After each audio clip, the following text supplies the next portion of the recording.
Hey, welcome back. Tonight I am going to be forging a couple different styles of pot hooks, simple beginner style pot hooks. And honestly, I haven't made a pot hook in like 4 years. I don't even know if I can make a good pot hook anymore. It'll be pretty pathetic if I can't make one, but I'm going to do my best to show you how I learned to make a pot hook when I was first starting out. And it is always good to go back and make simple things like this, you know, years after you've already learned to do them, just to make sure that you can still do the basics. So let's go ahead and get started.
So now that we've already got that first style done, I'm going to go ahead and do a quick second alternative style to the hook.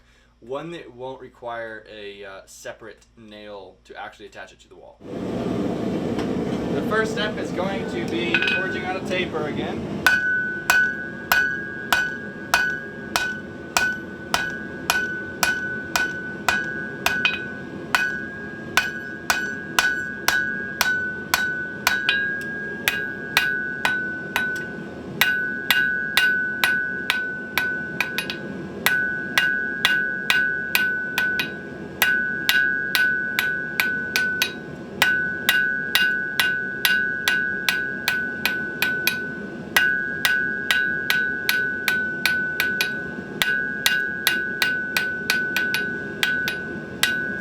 This taper end will be the actual hook of the pot hook. Now for the second heat, I'm going to forge a shorter taper on the back end. Second heat now, drawing a taper on the other end that's a little bit more blunt.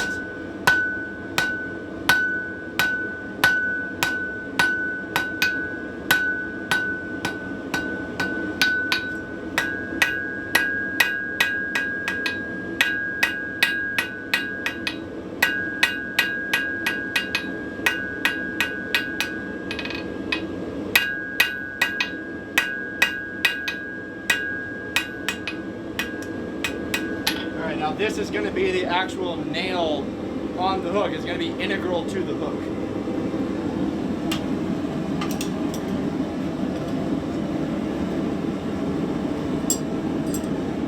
third heat on the integral nail hook is going to be bending the nail part over onto itself.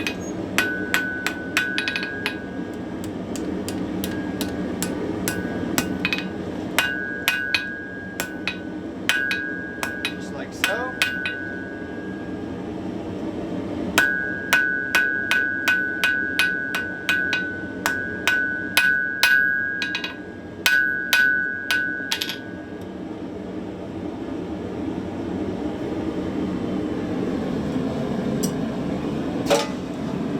On that step where I just bent the nail head back over onto the parent stock, it's really important that you don't get that bend too thin, because that's a part that can easily get weak. And of course, if it's too weak, then it'll break when you're hammering it in, or just as you're finishing forging the rest of the piece. So I try to keep that end pretty stout, pretty stubby, and leave myself enough meat in that joint for later on. I've got sweat in my nose.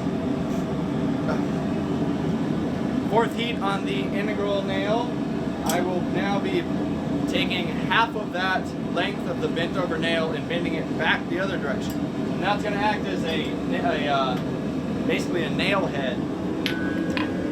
So I'll take it right here and bend it back onto itself. And you'll have to kind of work it a little bit, you know, to get it the way you want.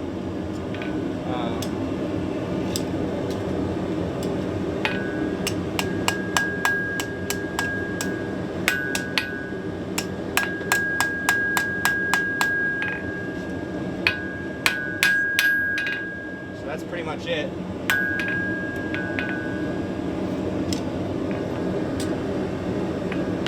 This acts as the nail head.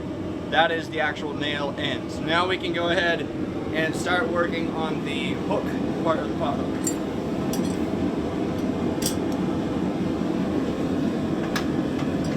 Our next step is to curl over the end of the hook. That prevents anything from snagging on your hook. I'm going to be curling that over to the same side as the nail side. I am not good at scrolls, so I'm just kind of easing my way into this.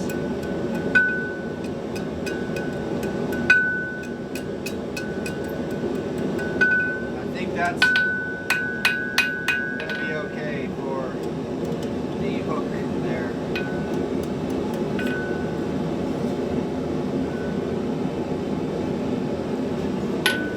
We are on pretty much the last step now. I'm going to take this out really quick and pull down the little curl that I just made, a la tot.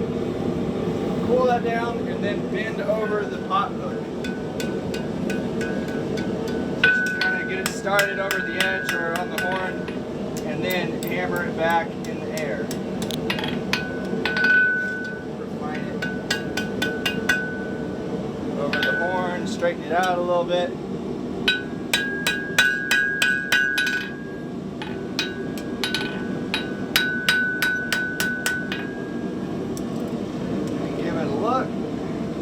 I want this back to lay straight so it sits pretty straight against the wall. So I can put it on the horn here, and if I hit the edge of my hammer right behind that bend, it'll actually straighten things out because it's going to push that down.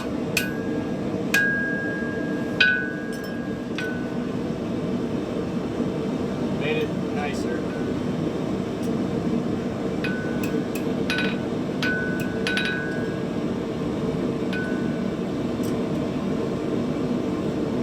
Straighten out my nail real quick.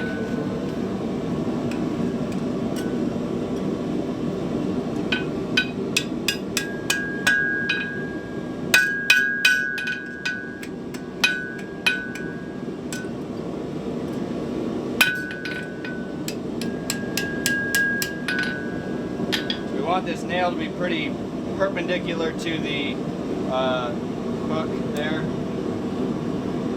I think that's pretty much it.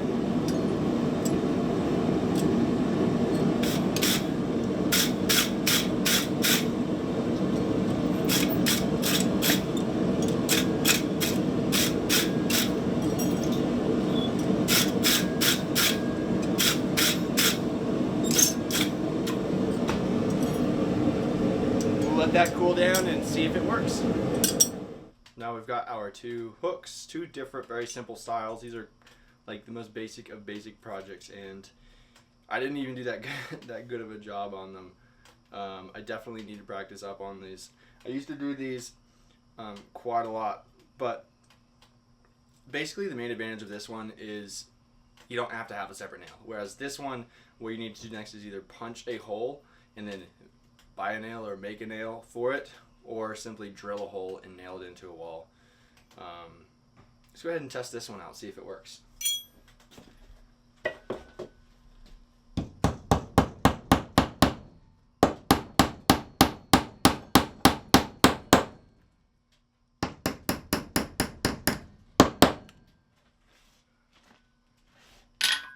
do.